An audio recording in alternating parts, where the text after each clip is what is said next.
தொடர் மழை காரணமாக சேலம் மாவட்டத்தில் நாளை பள்ளிகளுக்கு மட்டும் விடுமுறை அறிவித்திருக்கிறது மாவட்ட நிர்வாகம். தொடர் மழை காரணமாக சேலத்தில் பள்ளிகளுக்கு மட்டும் விடுமுறை அறிவித்திருக்கிறது மாவட்ட நிர்வாகம். நாளை சேலம் மாவட்டத்தில் பள்ளிகள் இயங்காது என்று அறிவிக்கப்பட்டிருக்கிறது. தொடர் மழை காரணமாக சேலம் மாவட்டத்தில் உள்ள பள்ளிகளுக்கு நாளை விடுமுறை என அறிவிக்கப்பட்டிருக்கிறது.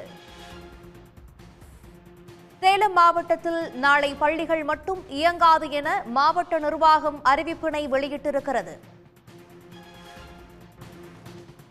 தொடர் மழை காரணமாக சேலம் மாவட்டத்தில் உள்ள பள்ளிகளுக்கு நாளை விடுமுறை என அறிவிக்கப்பட்டிருக்கிறது.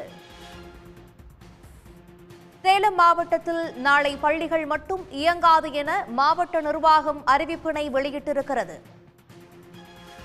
உடனுக்குடன் செய்திகளை தெரிந்து கொள்ள சன் நியூஸ் பெல் ஐகானை கிளிக் பண்ணுங்க.